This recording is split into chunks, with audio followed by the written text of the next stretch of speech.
Tu as entre 25 et 35 ans. Tu as un emploi. Tu travailles, comme on dit en Afrique. Tu as un salaire et tu as très peu de charges en ce moment. Suis cette vidéo-là attentivement jusqu'à la fin. Parce que je vais te révéler 5 étapes qui vont te permettre de souffler financièrement d'ici les 10 prochaines années. Évidemment, tu peux scroller rapidement si tu estimes que tu n'as pas besoin de connaître ces 5 étapes et puis te débrouiller pour faire comme tu peux et enfin arriver à un point où tu regrettes. Je précise que cette vidéo que je suis en train de faire n'est pas pour des gens, dans un premier temps, qui estiment ne pas avoir suffisamment de data pour m'écouter patiemment jusqu'à la fin. Si tu penses que tu n'as pas suffisamment de data, va chercher à régler ces problèmes prioritaires, primaires pour toi. Il faut les régler d'abord. Je suis en train de parler à des gens qui ont un emploi, qui financièrement gagnent de l'argent régulièrement, tous les mois, donc un salaire qui leur permet de vivre, et qui se disent qu'il faut qu'ils commencent à s'organiser financièrement. Si tu n'es pas dans cette catégorie-là, il faut passer. Deuxièmement, je ne suis pas en train de parler aux gens qui ont un conflit avec la politesse pour venir faire des commentaires déplacés. Ah, le vieux parle vite. Ah, non. Si tu manques de politesse, je ne m'adresse pas à toi. Tu n'es pas l'objet de ce propos que je suis en train de développer. Troisièmement, je ne suis pas en train de m'adresser aux personnes qui n'ont pas d'emploi et qui croient que je viens pour leur distribuer des emplois. Non, je ne suis pas un distributeur d'emplois. Je ne veux pas de placement pour des questions d'emploi. Alors, en écoutant ce que je te dis là, tu vas te dire, mais pourquoi est-ce que le monsieur, il parle aussi durement? Je parle aussi durement parce que il y en a marre des jeunes qui se mettent sur les réseaux juste parce qu'ils ont envie de s'amuser, qui ont envie de se distraire, ils n'ont pas envie de réfléchir à leur avenir. Et donc, si tu es de cette catégorie, bon, continue à t'amuser et puis ignore ce genre de vidéos-là. Maintenant, si tu es resté jusqu'à ce moment-là, ça veut dire que ce que j'ai à dire t'intéresse.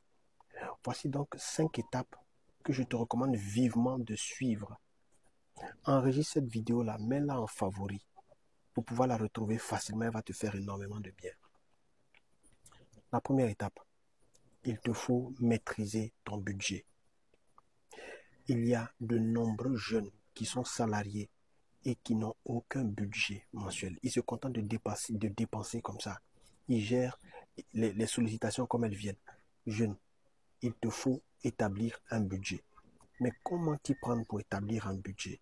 La première des choses, c'est d'avoir une claire vision de ce que tu fais de l'argent que tu gagnes déjà.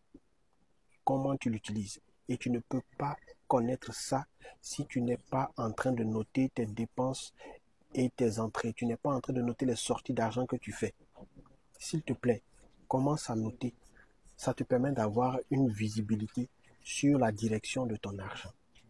Une fois que tu as cette visibilité-là, tu peux enfin prévoir les différentes poches de dépenses et avoir une idée précise de ce que te coûte ton mois. Lorsque tu as une idée de ce que tu dépenses dans le mois, ça te permet d'établir un budget réaliste. Un budget qui est arrimé à ta réalité, à ton comportement actuel. Bien sûr, il y a des choses que tu pourras ajuster, mais dans un premier temps, il faut savoir comment tu dépenses ton argent.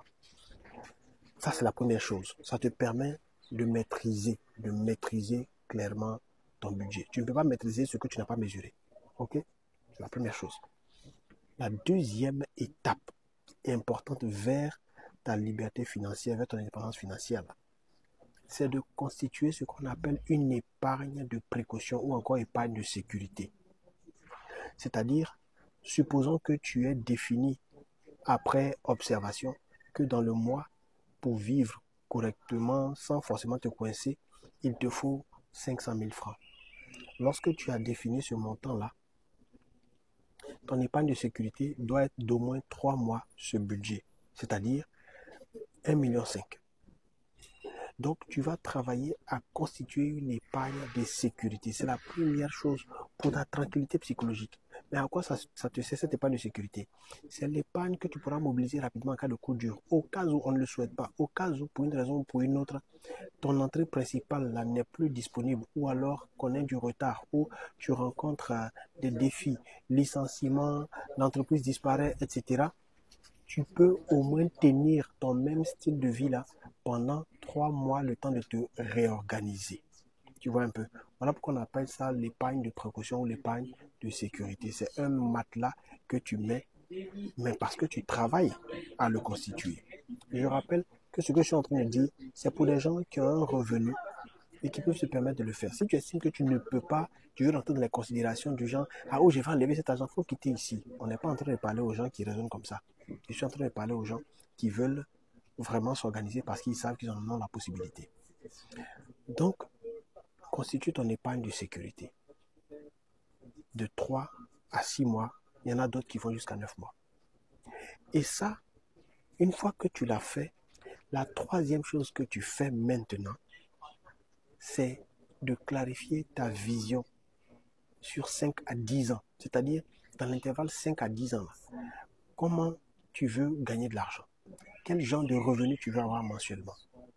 Ça, c'est une question à te poser. Ne fuis pas la réponse. Cherche à préciser la réponse. Même si tu ne l'as pas d'emblée, ce n'est pas grave. Prends le temps qu'il te faut pour pouvoir préciser la réponse. Quand tu as cette réponse, toujours dans la clarification de ta vision, c'est maintenant de réfléchir à comment est-ce que tu pourrais mobiliser ces montants-là. Parce que l'idéal, c'est d'arriver à un point où, passivement, tu mobilises le montant qui est nécessaire pour ton vécu quotidien, sans avoir besoin de fournir les mêmes efforts que tu fournis en ce moment. Et là, tu es jeune, tu es dans la fourchette de 25 à 35 ans, tu as encore de l'énergie, tu peux faire beaucoup de choses. Mais il faut réfléchir, il faut pousser, aller loin, loin en avant.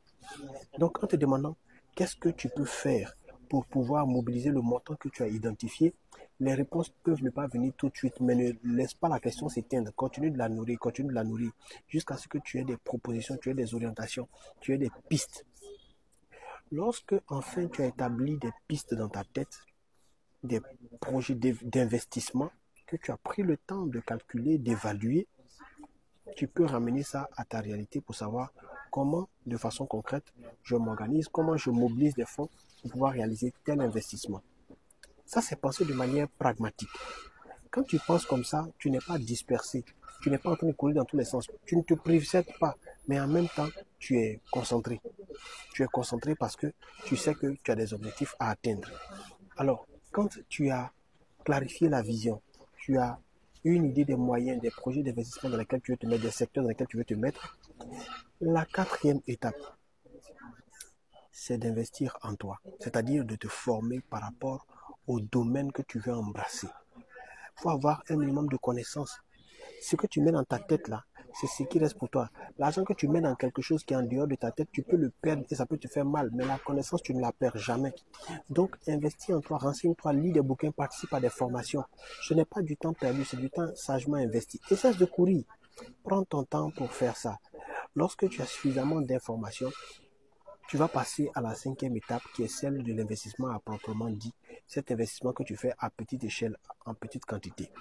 Alors, entre le moment où tu as constitué ton épargne de sécurité et le moment où tu commences à investir, il peut s'écouler 1 ou 2 années. Pendant ce temps-là, tu pourras progressivement constituer une épargne dite d'investissement. Mais attention, on ne prend pas tout le montant qu'on a mobilisé en termes d'épargne d'investissement pour l'injecter dans une activité qu'on ne maîtrise pas. Il faut toujours y aller prudemment. Évidemment, si tu es du genre à faire des pas prudents, mais il y a des gens qui aiment le risque, qui aiment prendre des risques non calculés. Donc ceux-là, ils sont prêts à aller mettre tout leur argent, même y compris l'épargne dite de sécurité. Et ils ne pensent pas à ça. Ils se disent, non, j'ai un peu d'argent là, je vais faire telle chose, je m'en vais, je fais. Bon, chacun fonctionne comme il est. Mais en tout cas, si tu veux marcher dans le pas de la prudence et tracer ton plan étape par étape pour te sentir libre financièrement au bout de quelques années, disons 5 à 10 ans, c'est extrêmement possible. Il faut juste rester discipliné, concentré, et tu me diras merci dans quelques années quand on se rencontrera, si Dieu donne longue vie. Tu pourras me dire merci parce que cette vidéo-là t'a été utile. Abonne-toi si ce contenu t'a parlé, parce que je vais continuer à te partager des choses intéressantes et inspirantes. Je parle à une jeunesse consciente, une jeunesse qui veut s'élever pour continuer à avancer sereinement, honnêtement surtout. Prends soin de toi quand tu es une personne formidable. Vis à partir de la fin.